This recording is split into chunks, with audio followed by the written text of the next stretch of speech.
Assalamualaikum warahmatullahi wabarakatuh. Perkenalkan, kami dari kelompok 19 GNIK akan mempresentasikan hasil analisis kami mengenai studi kasus efikasi diri.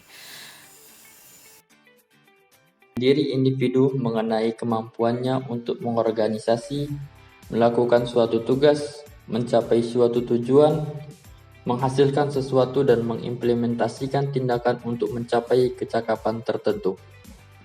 Menurut Bandura, efikasi diri adalah kepercayaan individu akan kemampuannya untuk sukses dalam melakukan sesuatu. Bisa dibilang self-efficacy adalah keyakinan seseorang mengenai Di mana seseorang disebut memiliki self efisiensi yang tinggi ketika dia tahu sejauh mana kemampuannya dalam mengerjakan tugas.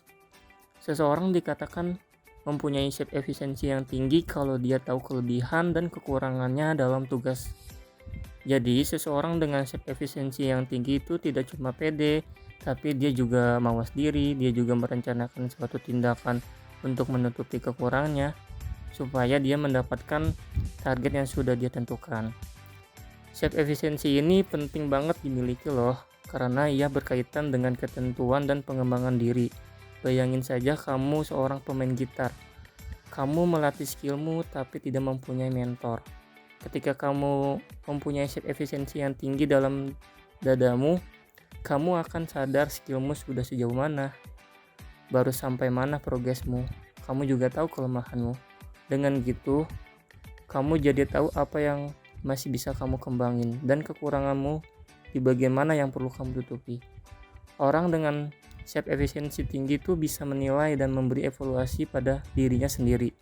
Hal ini akan gampang dia lakukan karena dia memang merasa sanggup, membuat dia menjadi nggak cepat puas dan selalu pengen lebih. Terima kasih. Ada nggak sih skala self-efficacy? Ada begitu banyak penelitian tentang efikasi diri dan alat ukur biasanya berupa skala yang dibuat sendiri. Alat ukur yang bisa kamu pakai adalah General Self-Efficacy Scale. Apa variabel lain terkait self-efficacy?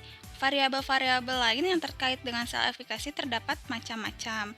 Kalau kamu mau menjadikan self-efficacy sebagai variabel terikat, kamu bisa baca lagi ke faktor-faktor pembentuk self-efficacy dan cek kejadian apa nih yang biasa terjadi di masyarakat.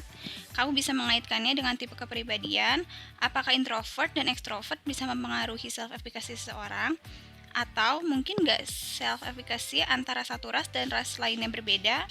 Mungkin nggak sih pola asuh mempengaruhi efikasi diri, atau kamu bisa membandingkan komunikasi pada dua perusahaan dan pengaruhnya pada self-efficacy karyawan dalam mengerjakan tugas. Kalau komunikasi interpersonal antara atasan dan bawahan bagus, apakah itu mempengaruhi self-efficacy bawahannya dalam bekerja? Terus kalau kamu menjadikan self-efficacy sebagai variabel bebas, apakah self-efficacy berdampak pada burnout? Bisakah ini mempengaruhi tingkat stres? Apakah efikasi diri bisa mempengaruhi intensitas prokrastinasi seseorang? Halo, perkenalkan nama saya Kusmiati. Di sini saya akan menjelaskan tentang faktor pembentukan self-efficacy atau pengalaman menetap. Jadi, perasaan masa lalu dapat menentukan seseorang mengalami self-efficacy. Contohnya, jika kamu adalah seorang laki-laki yang sekarang sedang mendekati seorang wanita dan pada akhirnya kamu dapat menuju tahap jadian. Melalui pengalaman tersebut, kamu akan merasa jika kedepannya kamu naksir lagi wanita, kamu bisa mendapatkannya. Begitu pula sebaliknya, jika kamu mendekati wanita namun bolak-balik gagal, kamu akan merasa tidak akan sanggup mendekati wanita lagi. Perasaan tidak sanggup ini adalah tanda bahwa self-efficacy kamu rendah. Oh iya, usaha dalam melaksanakan tugas juga mempengaruhi self-efficacy nih. Kalau misalkan kamu berhasil melakukan sesuatu dengan usaha minim, maka self-efficacy kamu akan sesuatu hal akan menjadi tinggi.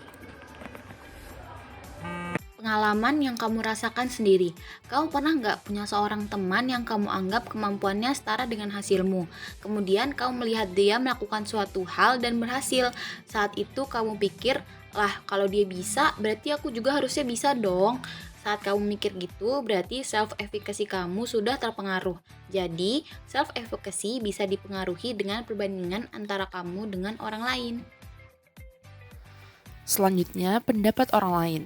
Bayangin kamu punya pacar, lalu ketika kamu mentok mengerjakan suatu hal, dia akan tersenyum ke kamu sambil berkata, "Semangat sayang, kamu pasti bisa kok."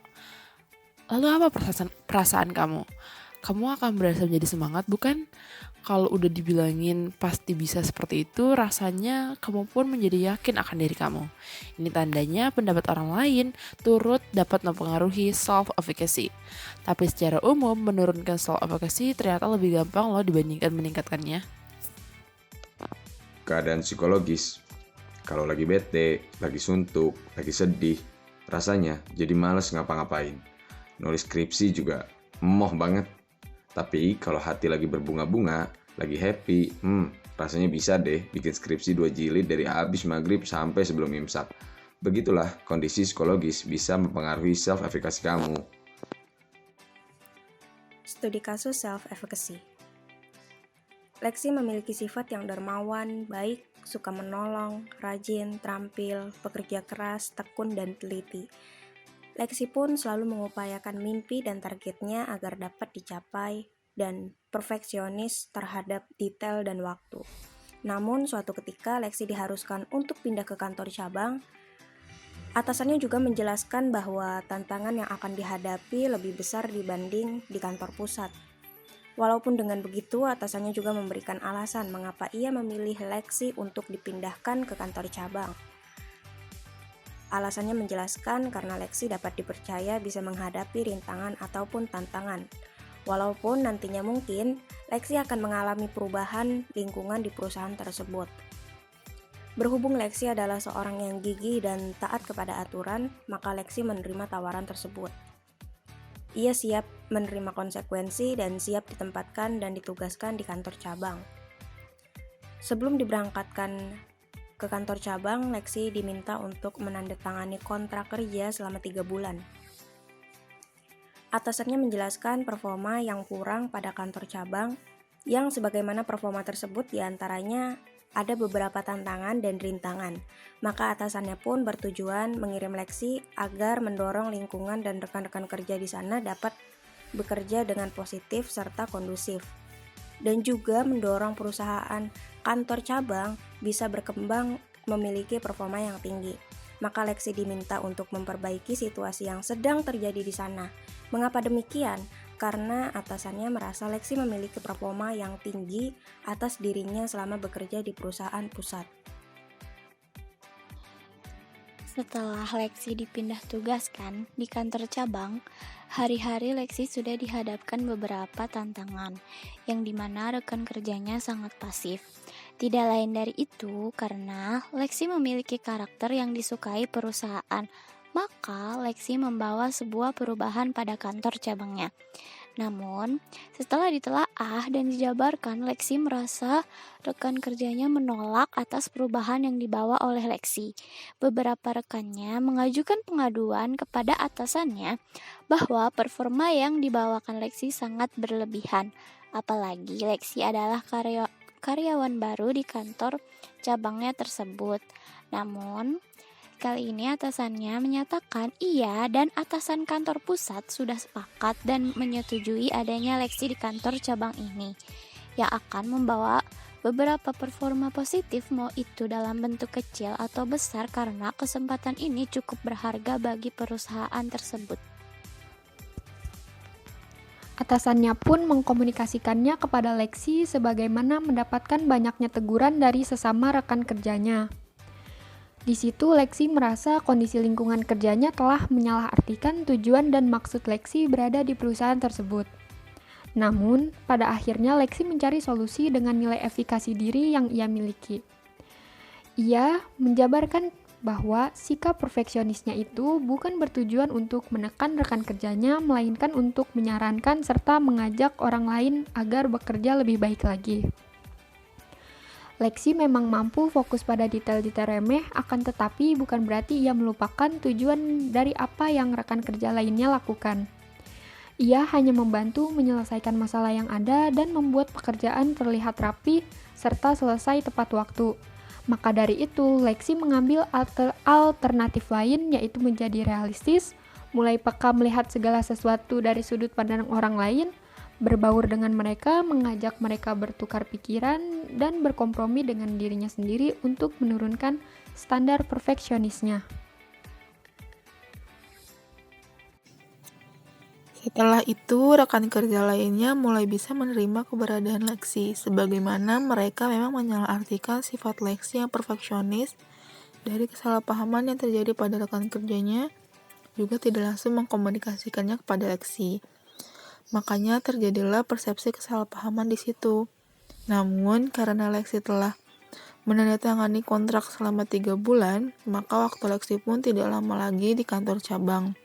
Setelahnya, Lexi pun akan menetap di kantor pusat.